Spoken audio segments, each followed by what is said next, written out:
வணக்கம். உயிர் டிவி நேயர்களுக்கு தினமொரு திருக்குறள்.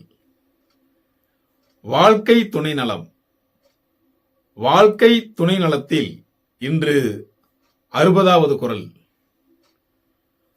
மங்களம் என்ப மனைமாட்சி மற்று அதன் நன்கலம் நன்மக்கட் பேறு.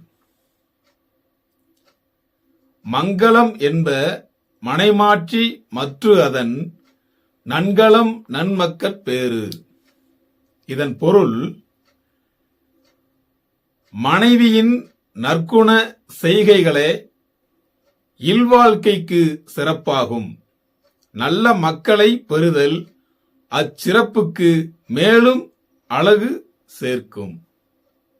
அதாவது, மனைவியின் நற்குண செய்கைகளே இவ்வாழ்க்கைக்கு சிறப்பாகும். நல்ல மக்களை பெறுதல் அச்சிறப்புக்கு மேலும் அழகு சேர்க்கும் என்பதே பொருளாகும். உயிர் டிவி நேயர்களுக்காக தினமொரு திருக்குறள் வழங்கியவர் நான் உங்கள் வா பார்த்திபன். வணக்கம் அன்பு நேயர்களே.